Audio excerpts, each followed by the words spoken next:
Welcome to the Rise of the Challenge podcast. Join me today. It's Iain Ward. How are you doing today, Iain? Talk about where you're from and what were you involved in growing up? So, I'm from Ireland. It's where I currently am living at the moment, just because after my first round of chemo treatment, I wanted to go home and visit my parents. And they ended up giving me a puppy while I was here. And so that's added some more extra weeks to stay here because she has to get her shots in order for her to travel and that sort of thing. And but I normally live in London, and I moved there when I was in my 20s. I didn't have a particularly eventful childhood. It was very happy. The schools I went to were really good. They were of a small scale, so and it was a very liberal school, so there was no incidences of bullying really. Everybody got along. We all went to each other's house parties when we were growing up. So very simple, quaint in a small city of Dublin. Did you have any motivations, inspirations, or passions growing up?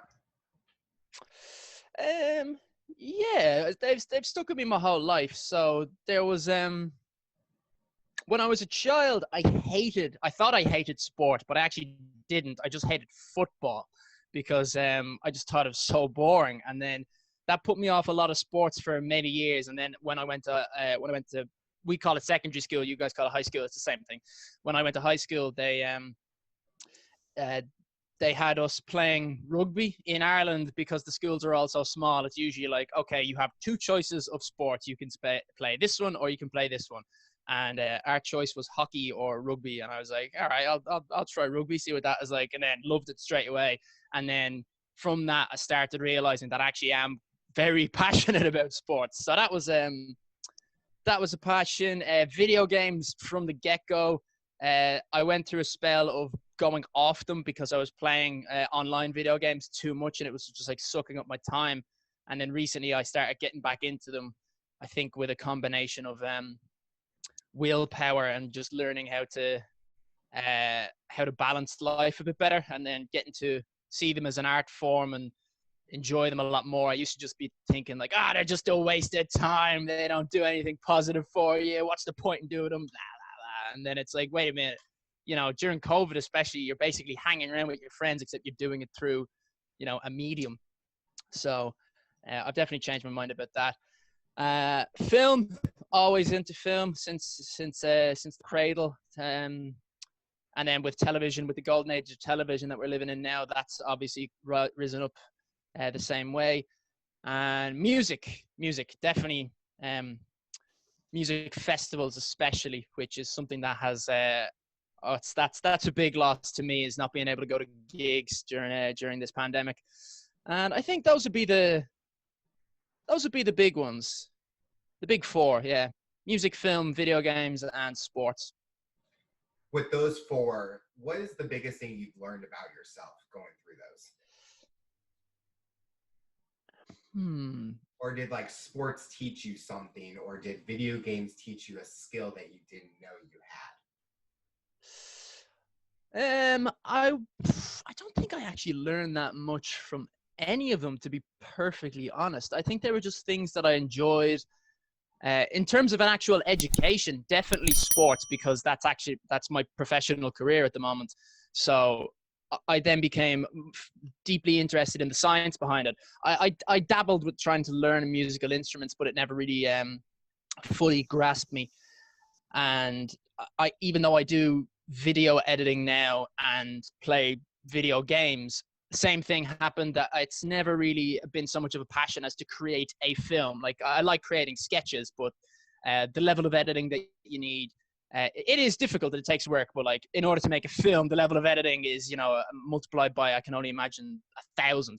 So it would definitely be sports in terms of learning how the body works and becoming very interested in anatomy and why your body has blood and so on and so on. And eventually I went into learning about that in university, and I suppose that would be the most educational of the hobbies. What was that dream job that you were wanting? Oh, stand-up comic, definitely. That's been not from childhood, but like once I started thinking, like, wait a minute, you've been making people laugh your whole life. How about you just do it for money? And once that sort of penny dropped, it was like, oh God, you should really go out and do that. And so I've again sort of dabbled into chasing that one up. And it's only recently, since I started doing focusing on a YouTube channel, that I've realized that it would actually is better. It's more my cup of tea to make a video and edit it slightly and then put that up.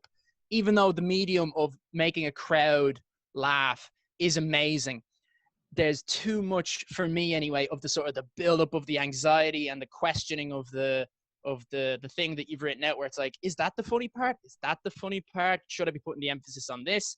And then when you actually go and do it live, it's quite common that, you know, midway through your joke, everyone starts laughing and you go, oh, that's the funny thing. And then you say your punchline and they're not really that excited about it. And you're like, okay, I need to rework that. And that was a difficult one for me to get over, because if I'm not in the mood to do something, I'm not very good at doing it. I'm terrible with that sort of thing. And with stand-up comedy, that's not an option. If it's your set is done on a Thursday night, you need to be there. You need to be going in with whatever energy you bring to the performance, whether it be, you know, a lack of energy, whether it's deadpan and you're cold and that's what's amusing about you, or if you're like, I would be a bit more sort of screamy and shouty and that sort of sense of humor. So I would have to be, you know, 6 cups of coffees in if I was in having a bad day. So I found that was a much better way for me to make people laugh, was to just sort of, when I'm in the mood, make something, put it to my face on a phone, and then bing, send it up there, and then that's that done. Or keep it there, edit it, and on it goes. With the comedian part, do you have that chance that you would want to do it in front of an audience when we're able to get back to that? Or is it still, you're feeling more comfortable just doing it behind a YouTube video or something like that?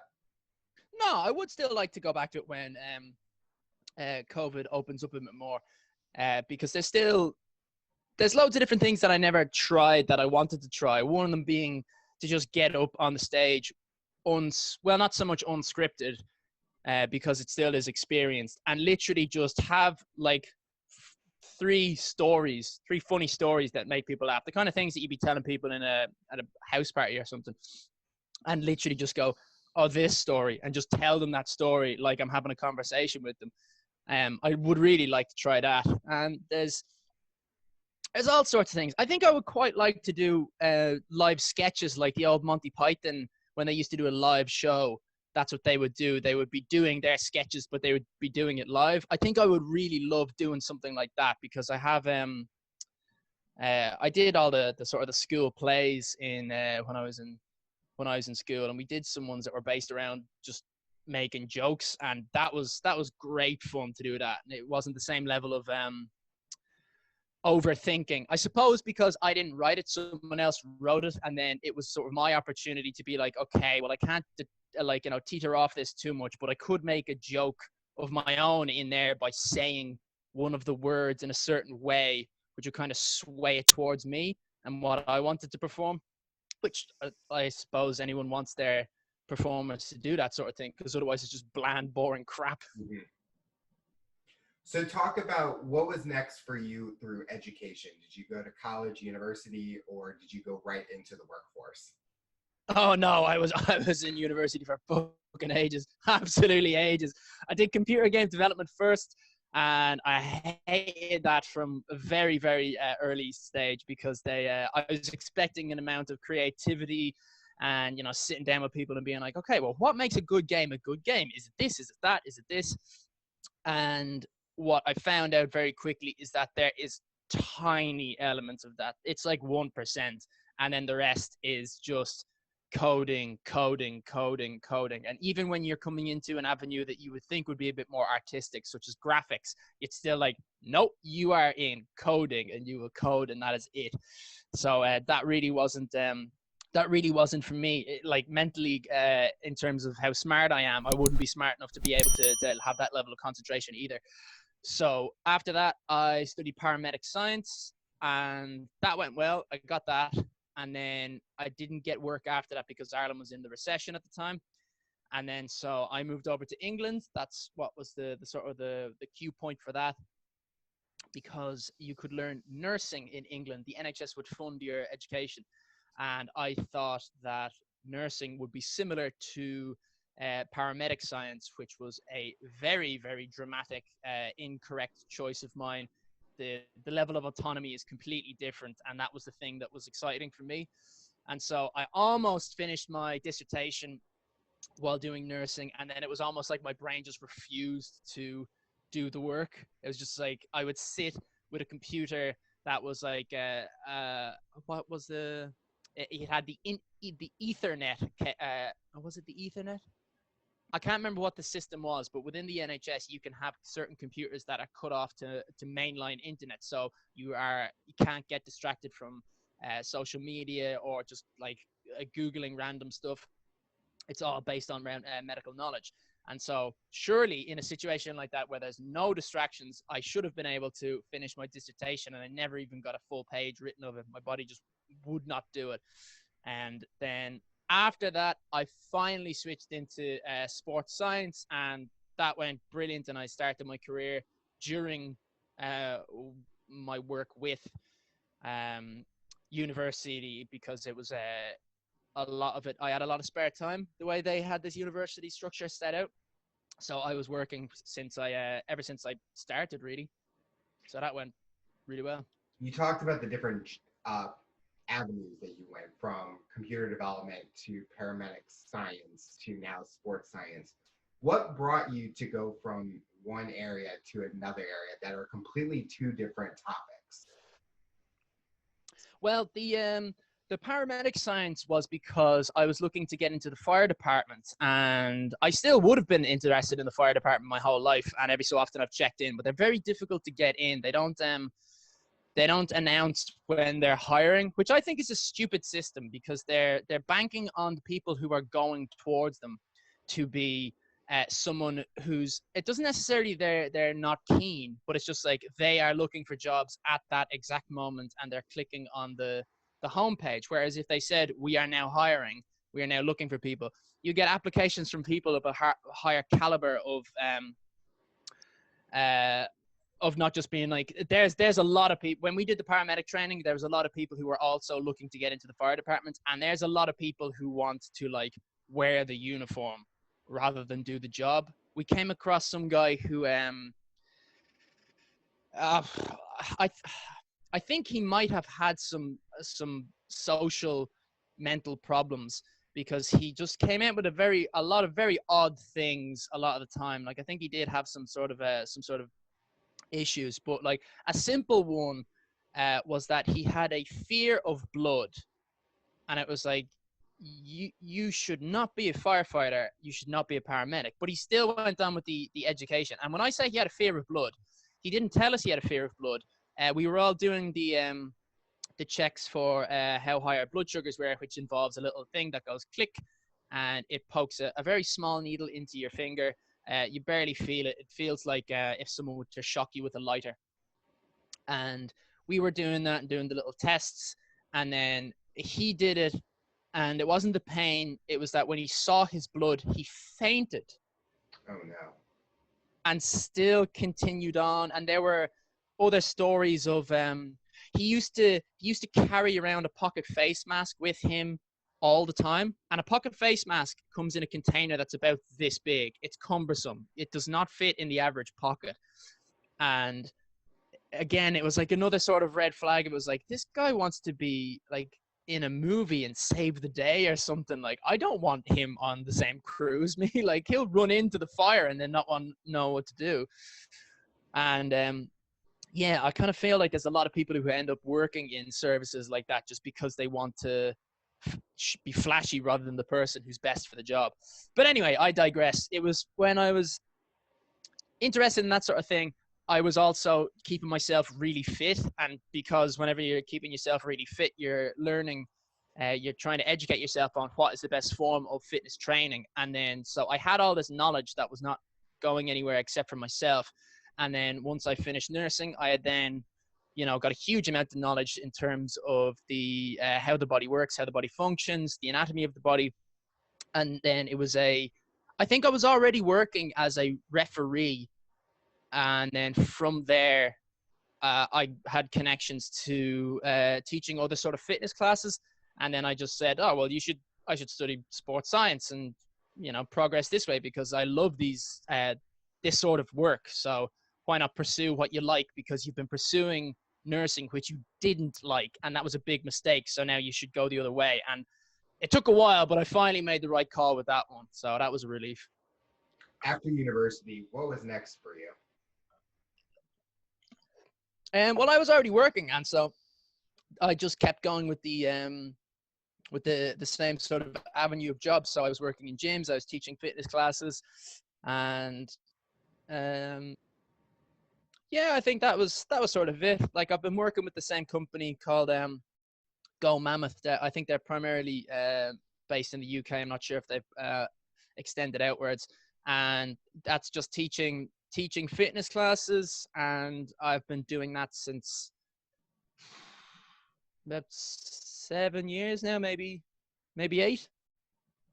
What's the most rewarding thing you get out of doing that job? Oh, I've got I referee touch rugby, and by a mile, that's been the most rewarding thing, because it's done on a Saturday, and the games usually start about 11 o'clock. Then they finish at either 2 or 3, depending on whether it's the winter months or the summer months, because you get more people during the summer for obvious reasons. And the people that come down, there's often sort of new teams, and the new teams that come down have players that might get a bit sort of like stage fright, and they might want to show up being like, I don't think I'm fit enough, I don't want to play with people, and which is, I understand the sort of that fear. But the thing is that the people that come down regularly are often unfit themselves. They're just here for a laugh. And so they end up not coming down. Their team are down players. And that sounds bad, but then what happens is people who hang around, they'll often play a game and then just stick around and be like, someone always needs a sub. And then someone will. And then everybody ends up playing together. And there's like so many people, we all call them whores, are just like, they will play for any single team. And that creates this great amount of community sense, that people all know each other, people are familiar with each other.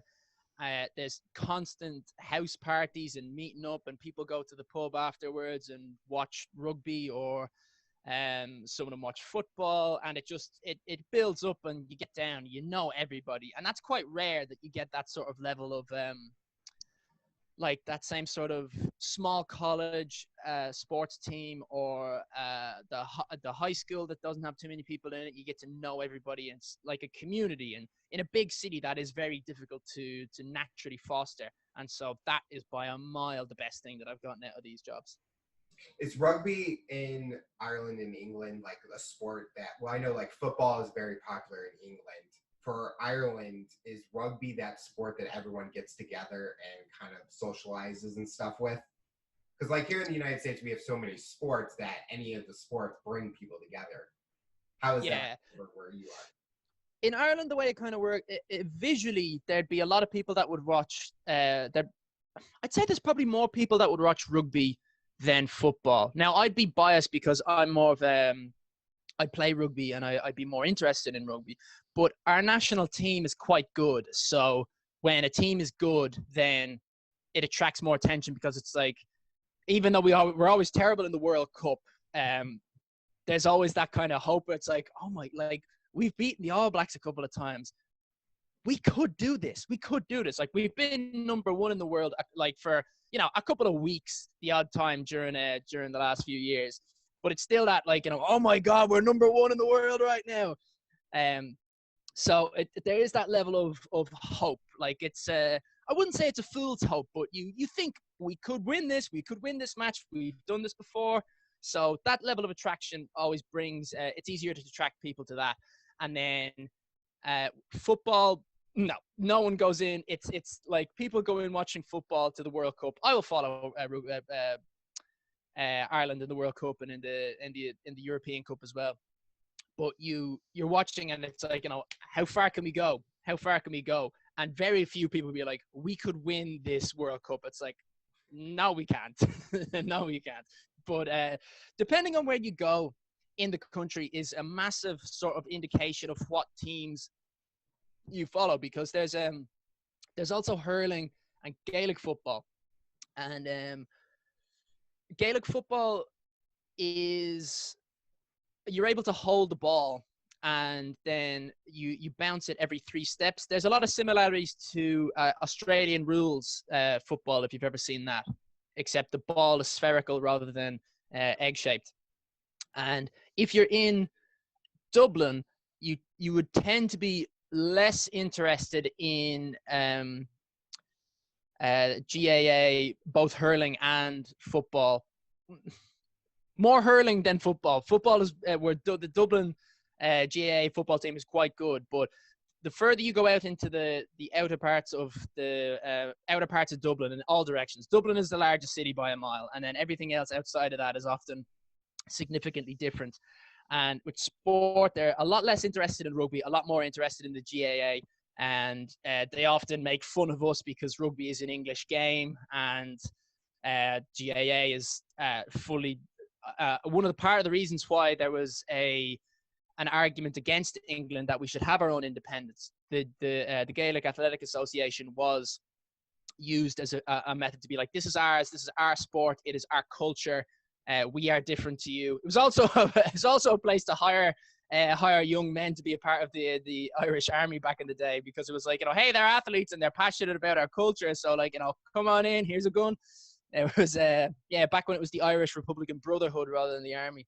So it was used as both the cultural way of suppressing the English back in around the turn of the century, and also used as the army's way to hire people in order to repress them physically. So yeah, it's a surprisingly complicated question what you asked there, because if you were talking to someone from Cork, they'd be saying something completely different to what I'm saying now. I think that's something interesting with even with people I talk to on my shows, which we talk to everyone all over the world. They always have different answers with what represents their culture and what brings people together. Because for us in the United States, it could be anything. It could be a TV show. It could be a sport. It could be a moment, an event that's happening that brings us together. But then talking with you, it's kind of different. Like the culture is different. And so to me, I learned something new just by hearing what people, like how everyone interacts with each other. So, and you talked about the different footballs. I'm like, I've never heard of it, but now I'm going to go watch it because now I'm interested in hearing or seeing what it's all about. So, hey, it's a bonus for me. Yeah, hurling is a really popular thing for Americans to watch, because like it's really violent. They run around with sticks and they just like smash the shit out of each other, not in their shins or anything like that, but like sometimes kind of in their shins. It's wouldn't be as violent as hockey now in what they're allowed, but it has similar amounts of needless aggression, and then the referee comes over, and the way the referee would break it will be like, all right, stop. It's very rare that someone would actually get sent off. So there's lots of videos out there on YouTube that people love watching, where it's like how Americans react to first seeing hurling. And apparently, I can't remember what his name is now, but there's some guy who this huge big black guy, and he's famous on YouTube for being, he just loves all sports. He's just so sports crazy. And he got so interested in hurling that he started flying over to Ireland to watch the matches. And because he's such a different person to what the culture would be used to, everybody started to fall in love with this guy. But he's totally different to us, but he's mad about our stuff. And so they started getting him on like not quite panel shows, but like they would have him on local radio stations and stuff and get him to commentate, because he knew what he was talking about as well. Because if he goes, I wish I remember this guy's name, he's such a funny guy. If this guy gets interested in something, he goes whole hog and learns everything. He knew all the players' names, he knew their backgrounds, like he's just crazy like that. So there's a sort of an exciting appeal to a lot of Irish people to want to push hurling over into America. There are American hurling teams from like the Disparrow spreading out in and around New York and Boston and sort of the known big Irish strongholds of America. I'm sure there's ones in Chicago and elsewhere. During this time, talk about the moment that changed your life with your diagnosis. Well, sort of none of it changed my life really, because one thing that is unique about my situation is that I am asymptomatic. I don't have any issues that most people who end up with a brain tumor, they find out they have a brain tumor because they have had a seizure. They are needlessly dizzy. They are having constant pounding headaches that nothing brought them on. Like, they didn't hit their head against, a stack of bookshelves or something, and then afterwards they have headaches constantly. So I went in to do a medical trial, and they had this little white dot on the scan, and they said, you've got a brain tumor. So from that, I then went in and I started, I got my second scan, and they said, it's growing now and we need to deal with this now. But again, no symptoms. And even the brain surgery, I was at risk of losing, well, I wasn't at risk. I did lose the ability to speak properly, but they've said it is likely to heal because you're so young, relatively to someone who has had a brain tumor. Normally it's at 60 when these things get discovered anyway. And because you are so young, your brain has something called plasticity. So it's likely to repair itself within 6 months to a year. And like, no one wants to be able to suffer a poor quality of speech in 6 months to a year, but that's not that long. So like, most people could be able to deal with that. And it fixed itself within 6 days. So again, like, I don't have the speech problems that I had the sort of anxiety about, the fears about, and everything else has been like loss of hair. That's the only sort of big negative that I've had to deal with. But again, that is likely to grow back. So, and even if it doesn't, like, it's, as long as you're not losing this part of your hair, it's not too bad. You can just kind of go with a crew cut and you don't look that weird. So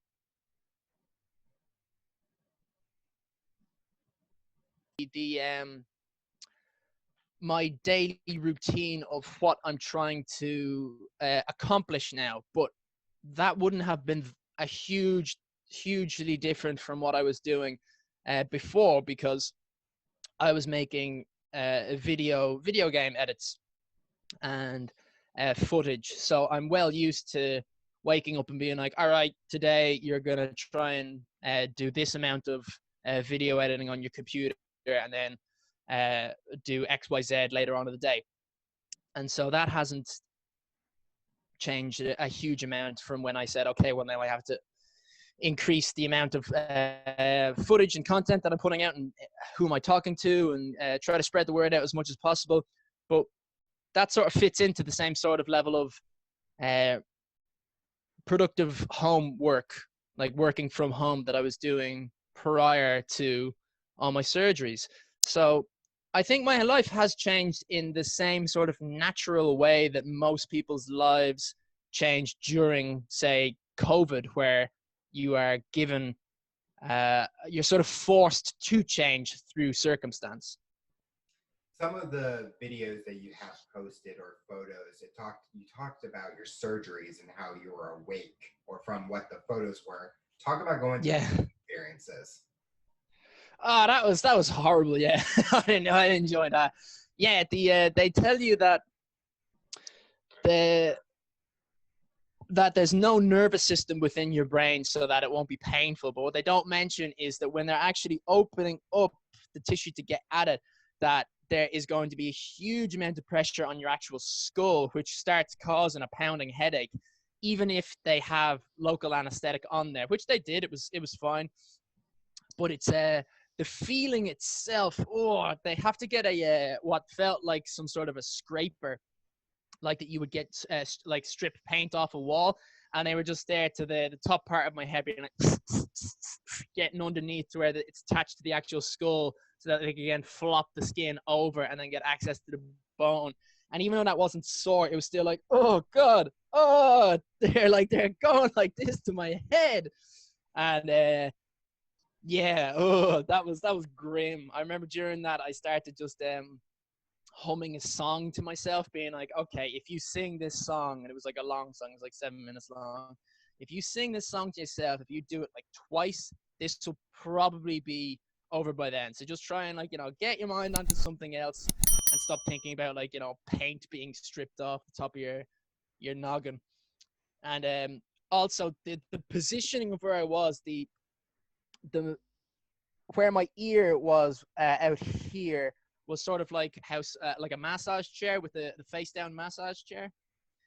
And so I was on my side like this, pillows in between my knees. But that's fine. Most people would actually sleep like that in some capacity. But there is the moments where you, like, roll over to the other side and you shimmy around a little bit. And I didn't know how important those little shimmy movements are until you are not allowed to do that, until you are in this position and there's no moving.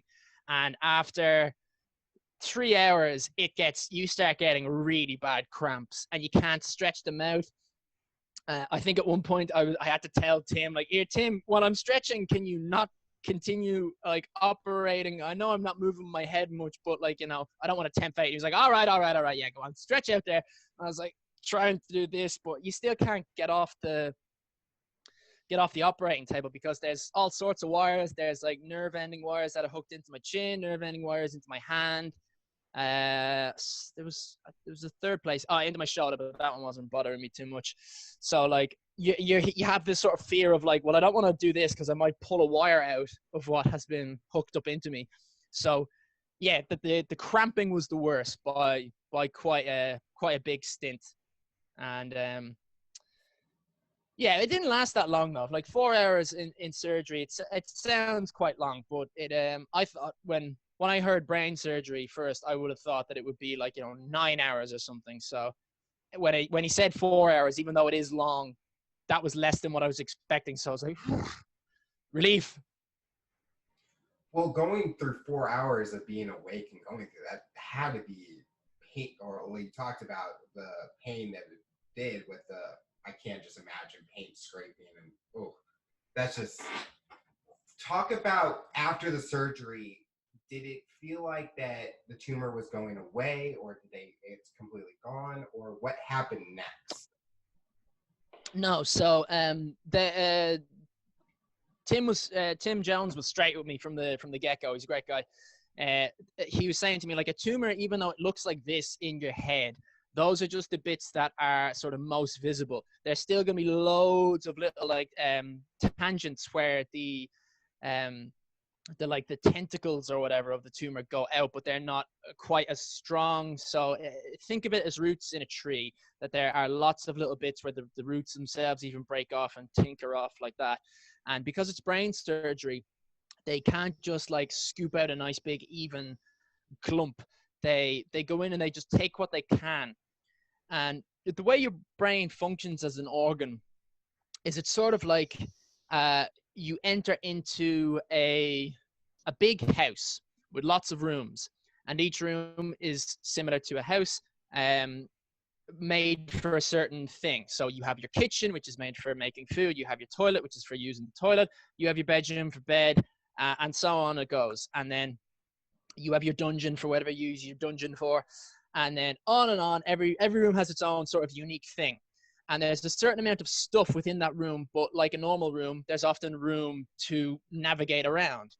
And the way, if you're in there and imagine that you're taking away the space, but not taking away the things, you can do that without damaging the things and still being able to use the bed, the office, or whatever. You don't need if you take the airspace away, it's fine. And so that's what Tim's job was. It was to go in, have me speak to a speech and language therapist, and then a bit of irony with me mucking that one up, and ask, like, okay, which one is the dog, which one is the cat? And if I say the dog is the one on the right, but if I stammer or slow that down, if it's like the dog is well, I wasn't doing that, but if it was like the dog, if there was that sort of added pause that wasn't there before, they would know, okay, we're digging out space from the bed here. We don't want to take out too much space from the bed because then he's not going to be able to sleep. So they would find somewhere else, and they were like, which one is which? And I was like, the dog is the one on the right. Okay, we're in air territory here. This is not needed. And then that will get taken away. So that was what he had to do the whole way through the surgery. So in the end, it worked out pretty all right. I was able to speech for much of it, but they can't take what is a part of the bed or the office space, because there's no, even though it would elongate my life expectancy, it would permanently damage my ability to speak, which I personally would prefer to live a short life of quality than a long life of being in bits. And Tim suggested the same thing. That was his view for how he would prefer to live his life and how he thinks most people would, even if they say they wouldn't. And I was just straight with him, like, yeah, give me 5 years where I'm able to, drink whiskey and fight people in the street and, argue with my parents. None of this, in bed for 20 years, like that guy from Hannibal Lecter. What's his name? The guy who Gary Oldman plays. I can't remember, but you might know who I'm talking about with his messed up face.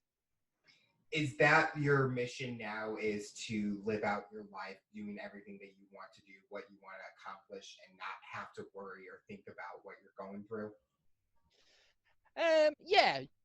Yeah. I don't have a bucket list. A lot of people sort of have that made up, but my bucket list is pretty small at the moment. I would say there's 2 things on it, and it is the first world record and the second world record.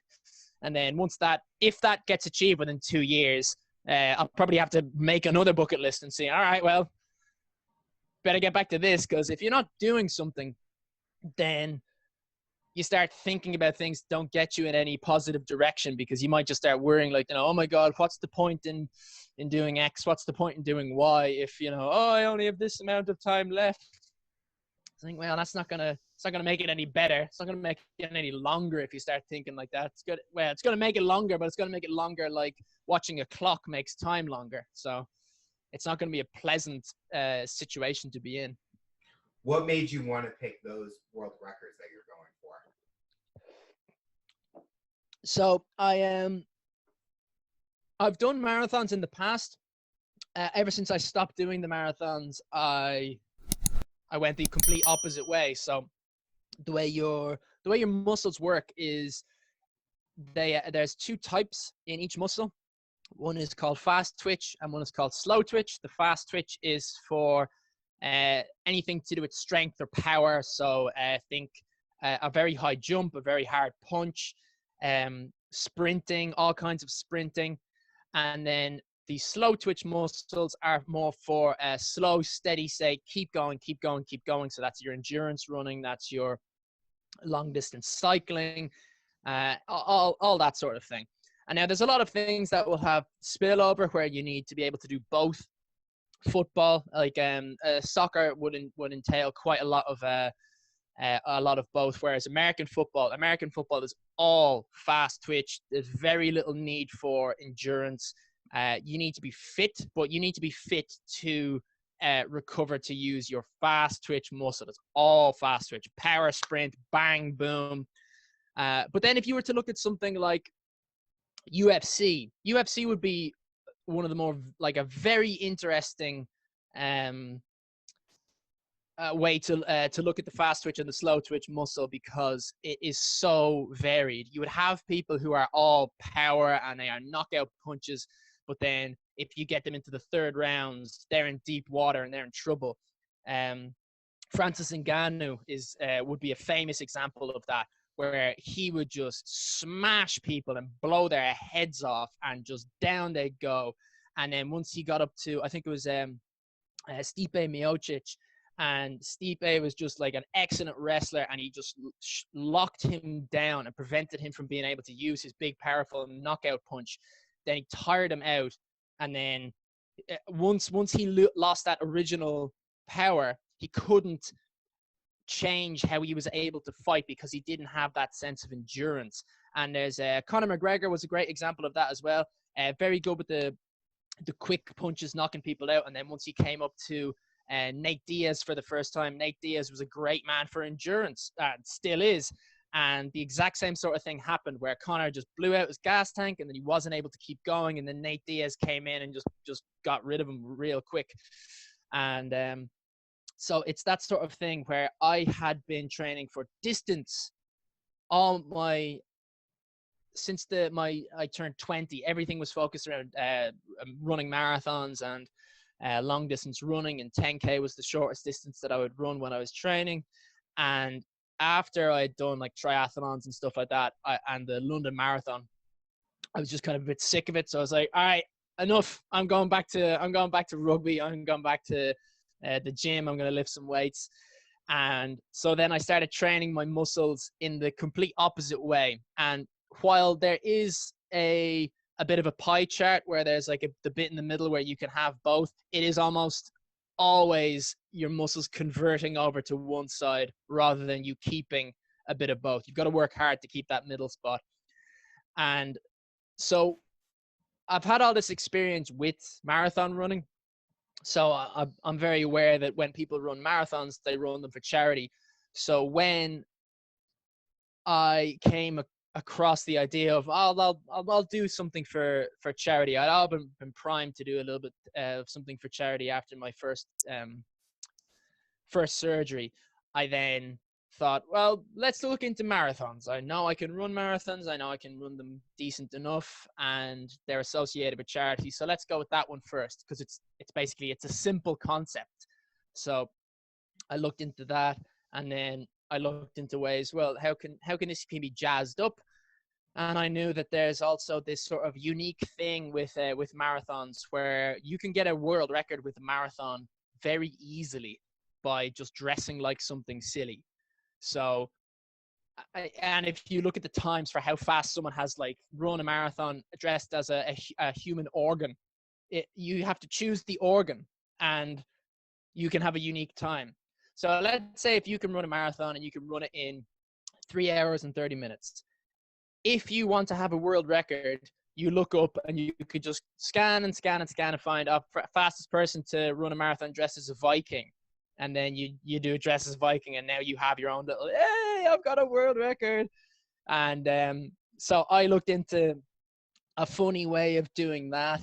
And while I was looking into that, I then thought, well, how much has anyone actually ever earned running a marathon? And I got on and found out that it was someone who was actually living in London. And so then that was sort of piquing my interest a bit more, that it was, even though I'm not from London myself, that it was sort of like a home advantage sort of mentality behind it. And it was in and around 3 million, depending on which currency you use. And so I was like, well, that's hard. That's really hard. 3 million is not a small amount of money, even though you would hear it in film and hear it in sort of the costs of certain things, and to do with, like, say, policy or politics, and the government spent this much money on this.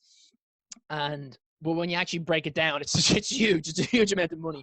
But I was still there thinking, this could be achieved if I focus really, really hard on this. And I've already got the knowledge of what sort of training is good for marathon. So, and I live in the same city as where this record has been set. So it just sort of pieced together quite nicely. You know, it's like, this is the one. I don't need to look anymore. I don't need to make this more complicated. If I was to say I want to earn 5 million, I don't think it would be nearly as attractive as someone to say, I want to break a world record of any kind. And then it was like, all right, well, if you've got cancer and you're breaking a world record, both for speed in a marathon and for raising money in it, surely people would be interested in that sort of thing. So that would then almost in a weird workaround, it would make it easier to achieve the charitable goal. Definitely not make it easier to do the speed thing, but that's not the most important one. Is the money raised. The speed one is just an addition to make the charitable one more appealing to a wider audience. Talk about the path reaching those goals? How is it going? How is training going? How is getting the word out there about raising money? The training has sort of, I'm in an odd place at the moment because it's been improving, but because of the treatment that I was going through, it causes an extra amount of fatigue. And now I'm at the end part of that. I finished up my chemo, my radiotherapy, and so it should start improving. And then afterwards, we'll sort of see the fruits of how much my training has improved or not. And what was the other part of the question? How is like training going? How is it going reaching your goals? Like, are you on a steady path with raising the amount of money that you're wanting, or is it still taking slow steps during this time? Yeah, the money being earned has that's not really something that I've been following, because in order for it to be if I was to be following it in the same sort of way as days to achieve versus how much I have earned, then I'm way behind. But that's never been the goal, really, because I'd be more concerned about getting a large audience who is aware of what is going on, because the way I would have the money coming in would be slow, consistently rising, which is not on track. But with gathering an audience usually builds at an exponential rate. So if it's, let's just say there's a popularity scale, 10 is the most popular thing possible, 0 is no one's interested. Let's say I'm at a 5. And if you look at other people's social media following increases, YouTube is the easiest one I found, because you can't tell how quickly their following has grown, but you can look at their oldest videos and you can see how many views that they had. And then so you can make a ballpark figure of how long it took them to get to a significant stage. And it seems like it's a kind of a monthly, I wouldn't say doubling, but a set amount of increases per month. So if they had 10 in January, they might have 15 in February, but then they might have 30. And so it goes in a jumping scale. So I've been more focused on that element, because I want to ask people for money in a wave format. So at the end of a month, when there's enough people who are aware of what I'm doing and they're subscribed, or whatever the word may be for whichever social media thing that I'm doing, I'll put on some sort of event that is entertaining in some way, whether it be just interesting, whether it be I'm going to try and run that run up that mountain, or run up 7 mountains in 7 days, something like that. People like that sort of thing. And then have it documented live, and then make it so if you are watching, every time I get to a peak or a halfway point on the mountain, you should give $5, euro, pounds.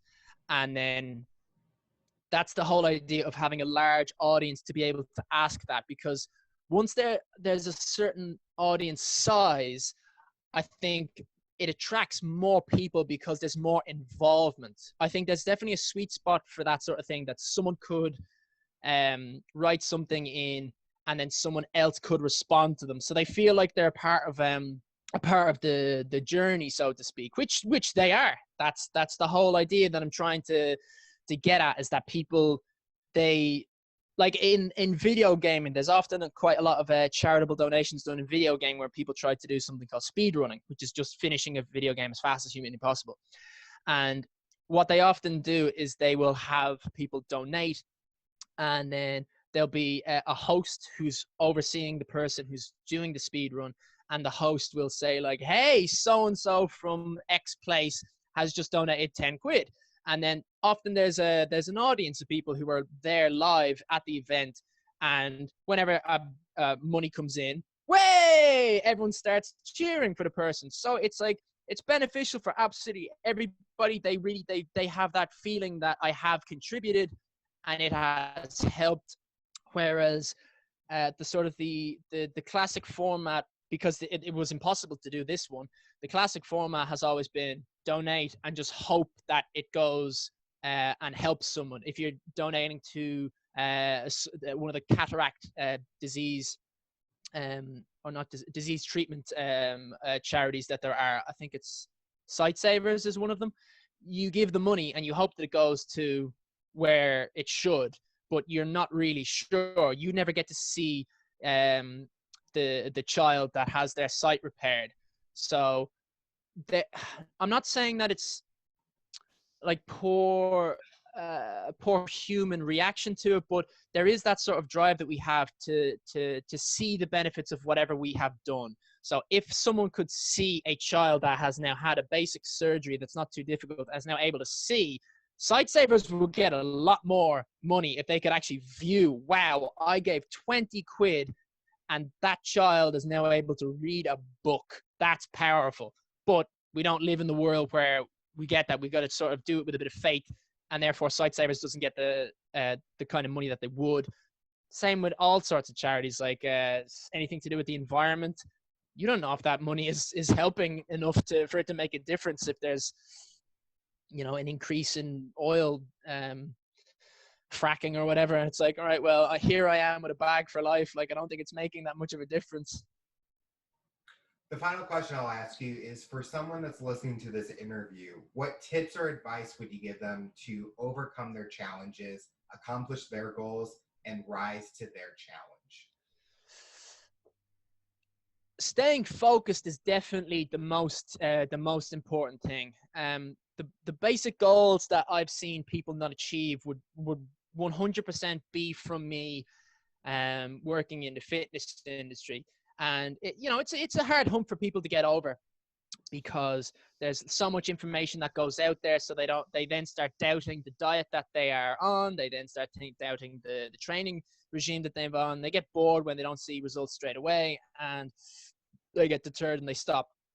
The most important thing is consistency. So focus is the wrong word, actually. It's consistency. It's getting up. It's go doing the thing that you should be doing. And it's okay to have doubts and think this isn't the best thing, but it's not okay for you to quit that thing when you start thinking that there's something else out there. What you need to stick with something for a while. Stick with something for 3 months. If you then don't have positive results from what you've been attempting, sticking with that plan, then it's like you have an experience at that stage. So now okay, even though people have told me that the 5x5 system is very good for growing strength, and I'm not putting down 5x5. I've been using that for forever, and it's a great effect. I love that system. It's so simple. But let's say it didn't work for someone. Okay, that didn't work for me. Maybe I'll try something else. And if they try something else and it doesn't work, okay, maybe it's not the training routine. Maybe it's my diet. It's because I've been eating nothing but diet, water, and then sugar. Maybe I should change it up and add in something else. So I think that's definitely the most important thing, is just, it really isn't about the quality that you're putting out. It's about the consistency of that. And then from that, it grows. So just always, every day, try to keep doing something, however small, even if it's like, I'll just stick with the physical training thing, because that's what I've started with.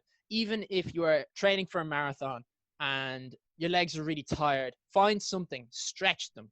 Like, keep 1 hour that is dedicated to the marathon that you are trying to run, whether it be, I'm going to stretch my legs out today. I'm going to open up my hips, which are feeling a lot more tense. I'm going to try to get a foam roller and push out as much of the lactic acid as possible. I'm going to do some pull-ups, or I'm going to do some press-ups just to strengthen my core, or just to exercise while my legs are tired, to keep up the habit, because habit is everything. So that would be the number one thing that I would try to push to people. Well, Iain, I want to thank you so much for coming on the show and talking about your rise to the challenge. We all have learned so much, and we're excited to see you accomplish all your goals and what the future looks like for you. Yeah. Well, if you want to do that, the way you can find me is if you go on to, I made a website, and then you can funnel your way through to whether you rather watch me make loads of dick jokes on YouTube, or whether you'd want to just follow the journey in a more serious sense on Facebook. And if you go on to curecancerordieTrying.com, and then instantly click on the About Us, because everything else in that website was a template from the website creator that I made it off, and it's not relevant. The About Us is the siphon that is what the whole purpose of the website is for. So if you're interested, that's where you can find out more.